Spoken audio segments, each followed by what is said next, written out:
O verdadeiro cilício. Cilício é uma túnica, um cinto ou cordão de crina que se trazia sobre a pele para mortificação ou penitência. Podia ser feito de pelo de cabra ou tecido áspero e grosseiro. É uma forma de mortificação voluntária ao lado do jejum e abstinência. Muitos santos usaram o cilício, assim como o Papa Paulo VI e Madre Teresa de Calcutá. Nos primeiros anos do cristianismo, a utilização de cilício era realizada para ajudar a resistir às tentações da carne e se tornou muito comum. Eles aspiravam uma vida de perfeição cristã.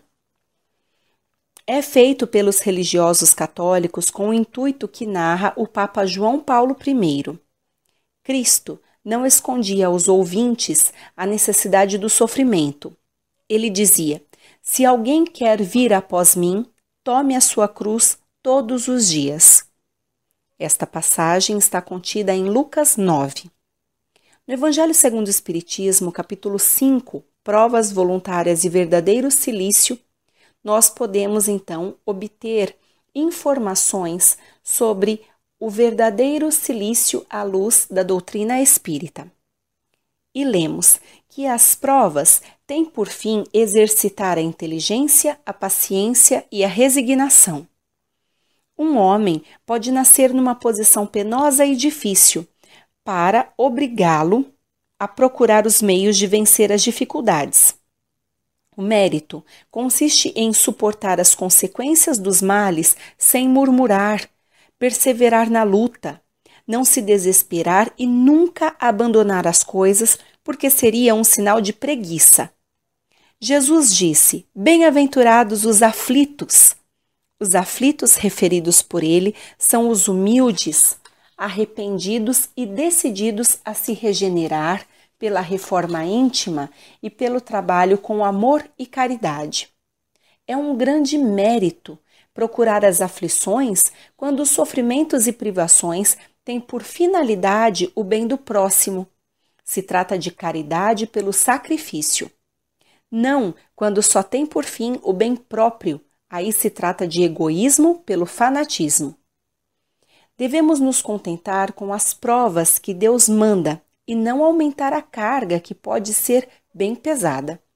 Aceitar sem queixas e com fé é o que ele nos pede. Não devemos enfraquecer o corpo com privações inúteis e macerações sem propósito, porque temos necessidade de todas as forças para cumprir a missão de trabalho na terra. Só o sofrimento resignado na prática do bem quita os débitos. Sofrimento com revolta só agrava a evolução, assim como o sofrimento desnecessário. Torturar e martirizar o corpo voluntariamente é infringir a lei de Deus, que nos dá os meios de sustentá-lo e fortalecê-lo. Debilitá-lo sem necessidade é um verdadeiro suicídio. E nós não devemos nos esquecer de que os abusos das melhores coisas trazem punições pelas consequências inevitáveis.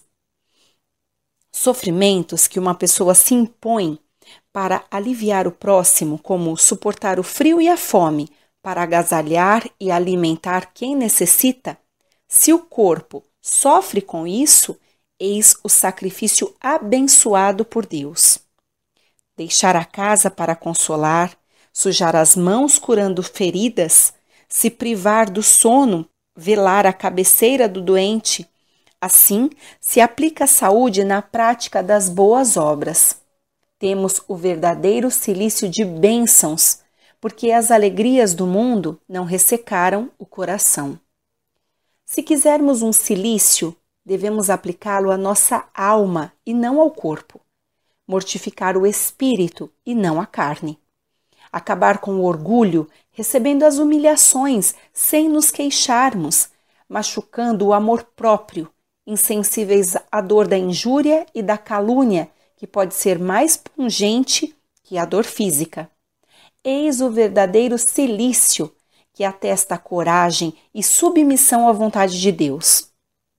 Os que se autoflagelam, pensando em agradar a Deus, terão a punição atenuada se erram por ignorância, mas não estarão totalmente isentos da culpa, porque as verdades divinas estão ao alcance de todos e basta ter iniciativa em assimilá-las.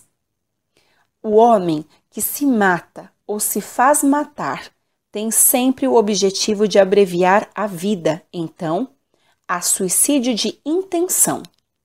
A verdadeira abnegação consiste em não temer a morte quando se trata de ser útil, enfrentar o perigo e oferecer o sacrifício da vida se isso for necessário.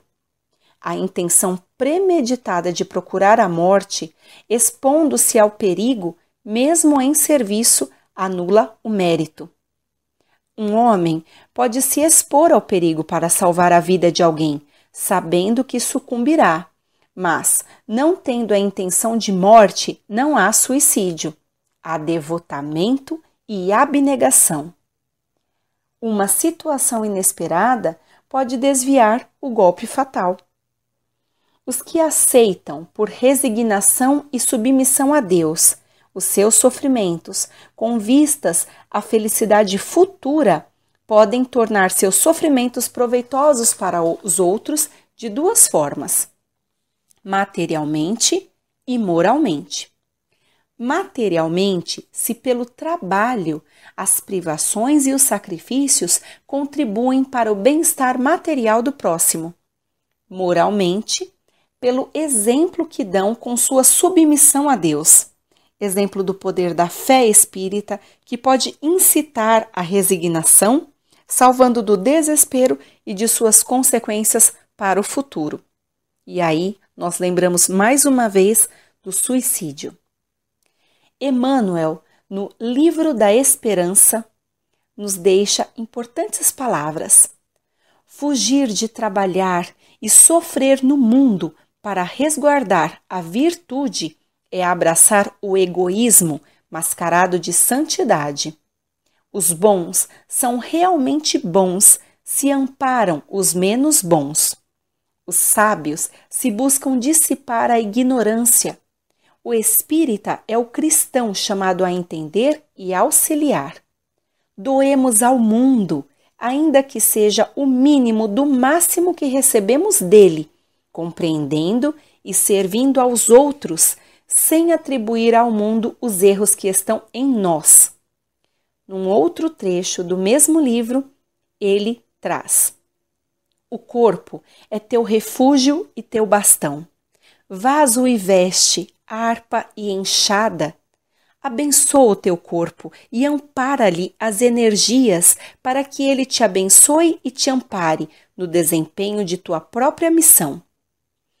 Emmanuel e André Luiz, no livro Opinião Espírita, nos deixam: o apelo divino solicita misericórdia e não sacrifício. Aconselha disciplinas edificantes, dar carinho para alienados mentais, serviço aos doentes, visita nos hospitais, cozinhar, costurar, levar recursos aos lares desvalidos, amparar os que vagam, cilícios para conquistar virtudes. Jamais contemplaremos a luz divina sem acendê-la dentro de nós. E com isso, nós trazemos a reflexão de hoje. Quais cilícios temos feito? Meus irmãos, nós torturamos mentalmente a nós mesmos. Nos deixamos ferir por outras pessoas. Nos judiamos com hábitos inadequados que nos consomem. Álcool, fumo, sexo irresponsável, drogas de todos os tipos que nos aniquilam e chegam a antecipar o nosso retorno para a pátria espiritual. Há tanto a fazer.